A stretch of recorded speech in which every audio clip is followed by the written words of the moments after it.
Really no way around it. When you're building a competitive EDH deck, sometimes you gotta squint real hard to make the lore work. For example, Niv-Mizzet was a pirate. Yeah, you heard me right. And when Dockside Extortionist, Jeweled Lotus, and Mana Crypt were banned, this became even more evident. We're talking about an Is It Pirates list, where Niv-Mizzet lives in the deck, delivers a powerful finish, and takes you and the rest of the pirates to victory. So, our commanders for the deck, Malcolm, Keen-Eyed Navigator, the best pirate treasure maker in all of cEDH now, and Kediss, Emberclaw Familiar, who lets Malcolm turn into a pirate that makes essentially a Black Lotus every single combat. If that sounds appealing to you, you can find the whole deck list in my mocks field in the description and in the comments. So let's talk about what the deck does. You used to be able to play Malcolm along with Tana, the Bloodsower. This access to green gave you such an easy way to find the one card combo with Glinthorn Buccaneer. See, Glinthorn Buccaneer. Get into combat, pay 2 mana, discard a card, draw a card. It's going to deal 1 damage to each opponent, make you 3 treasures, and it'll let you repeat the process until you finish off the table. That's still a big win condition in our deck, but without the green, because again, Niv-Mizzet was a pirate, we've had to build in a few extra win cons. We're going to lean a little harder into the wheels, and we're still going to dig for that pirate and try to win the game. So again, with Malcolm and Kediss out on the battlefield, we're making 3 extra treasures a turn. I don't care who you are, that's a ton of value. We're definitely going to hunt for Glinthorn Buccaneer, but instead of trying to put it out and win as fast as possible, we might have to pick our spot a little bit better. We also have Reckless Fireweaver as a win con. Now right now it doesn't say pirate, but whenever an artifact enters the battlefield under your control, Reckless Fireweaver does 1 damage to each opponent. Well, if we tap it with a Trickery Charm and make it into a pirate, well now, whenever a treasure enters, it deals a damage to each of our opponents, which will generate 3 treasures, which will deal damage to each of our opponents, and we'll win the game. So we have another little 2-card combo, just nice and tight up in the deck.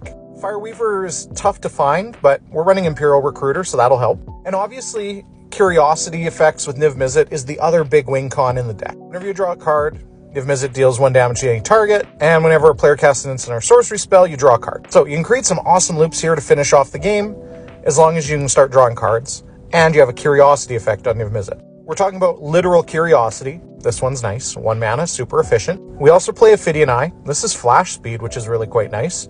Same effect. And we're playing Tandem Lookout, which is a creature version of the same thing. We can pair any of those up with Niv-Mizzet. The game is over, and we're on our way to Victory Town. Now, playing Kediss offers up a really nice thing at the end of the game, where we have Flare of Duplication to kind of fight off anything that might be problematic. And we have a gigantic Wheels package in the deck. We are playing Wheel of Fortune. We are playing Windfall.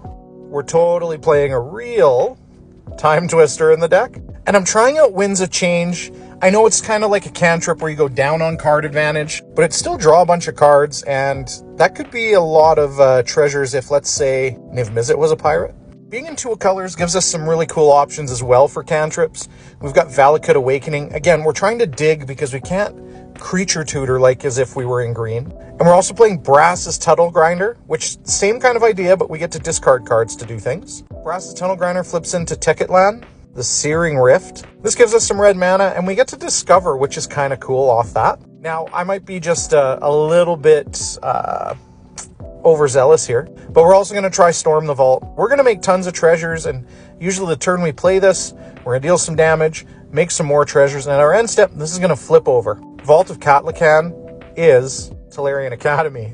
Now we don't even have to crack our treasures to make blue mana, and that's amazing. We're going to play Arena of Glory. I think this is a great add for the deck, and Fomori Vault allows us to discard a card and dig deeper for things we need. And heck, it might even start the chain of discarding stuff so that we can get the Glinthorn Buccaneer train rolling. Niv-Mizzet is a wizard, so step through is really good. We're also playing Dualcaster Mage, so that's kind of a nice thing to be able to get at instant speed.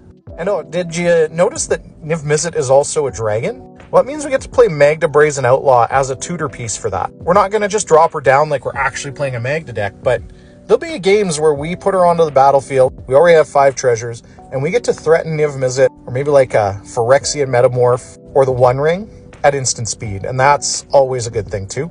You can't hide it anymore. He is a pirate, he was a pirate, he always will be Niv-Mizzet Parun, the pirate. The deck's full of win cons, the deck's full of counter magic, and you get to keep attacking with Malcolm, which is just like the best feeling in cEDH. Again, you can check out the full list in my comments. Make sure you like, subscribe, and share this video.